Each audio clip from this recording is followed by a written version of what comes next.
ৰঙা চিলিণ্ডাৰৰ কলা বেহা কোনে কাক মেনেজ দি চলাইছে কলা বেপাৰ ষ্টিং অপাৰেশ্যনত পোহৰলৈ আহিছে ন তথ্য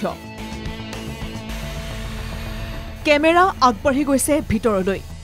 য'তেই চকু পৰিছে তাতেই ৰঙা ৰঙা চিলিণ্ডাৰ দেখিব আপুনি নগাঁও জিলাৰ ঢিঙৰ এটা মিঠাই প্ৰস্তুত কৰা কাৰখানাত এইদৰে মজুত আছে প্ৰধানমন্ত্ৰী উজ্জ্বলা আঁচনিৰ চিলিণ্ডাৰ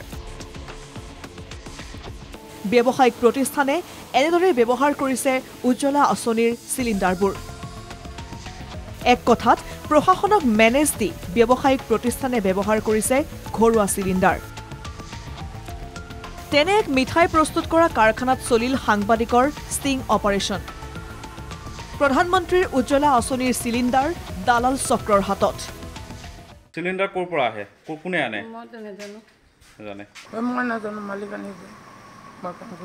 কিমান দিন ধৰি ঘৰুৱা চিলিণ্ডাৰে আপোনালোকে ফেক্টৰী ব্যৱহাৰ কৰি আছে 15-20 দিন হ'ল আপোনালোকৰ মাৰফত আমি জানিলোঁ এটা কাৰখানাত বহুত চিলিণ্ডাৰ আছে তেওঁলোকে ক'ত পালে চিলিণ্ডাৰ আমিও অবাক হৈছোঁ এইটো ছাপ্লাই অফিচতো দৰখাস্ত দিলোঁ যে আপোনালোকে আহি ইনকুৱাৰী কৰক ঢিঙত প্ৰতিখন দোকানতেই সব কমাৰ্চিয়েল চিলিণ্ডাৰ ব্যৱহাৰ নকৰি 14 কেজি চিলিণ্ডাৰ ব্যৱহাৰ কৰি আছে আমি কিবা ক'লে আমাক উল্টা খেদি আহে এই মিঠাই কাৰখানাত ব্যৱহাৰ হৈছে ঘৰুৱা চিলিণ্ডাৰ সুশান্ত বৰ্ডন নামৰ লোকজনৰ বিৰুদ্ধে উঠিছে গুৰুতৰ অভিযোগ ইয়াত এই যিটো ফেক্টৰী মিঠাই ফেক্টৰী এইটো কাৰ হয় সুশান্ত বৰ্ডন চিলিণ্ডাৰ থকা খুৰাৰ চিলিণ্ডাৰ আছে কোন গেছ এজেন্সিৰ পৰা দিয়ে চিলিণ্ডাৰখিনি মই নাজানো মালিক ক'ৰ পৰা আনি দিয়ে মই নাজানো আৰু এয়া উজ্জ্বলা আঁচনিৰ হিতাধিকাৰীৰ তালিকা হিতাধিকাৰীৰ নামত চিলিণ্ডাৰ আহে ঠিকেই কিন্তু সেই চিলিণ্ডাৰবোৰ অসাধু চক্ৰৰ হাতত বিক্ৰী হয় কেনেকৈ শুনক গেছ এজেন্সিৰ কৰ্তৃপক্ষৰ মুখেৰে এই কথা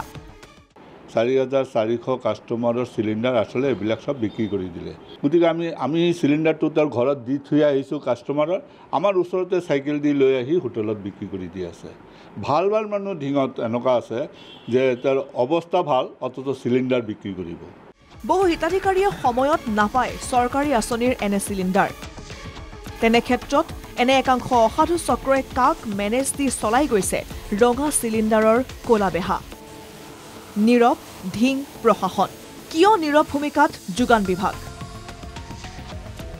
এনেবোৰ অসাধু চক্ৰৰ কাৰখানাত অভিযান চলাই আটক কৰি ঢিঙৰ পৰা উৎখাত কৰিবলৈ সক্ষম হবনে প্ৰশাসন সেয়া হ'ব পৰৱৰ্তী সময়ত লক্ষণীয় ঢিঙৰ পৰা দীপজ্যোতি কাকতিৰ ৰিপৰ্ট NKTV+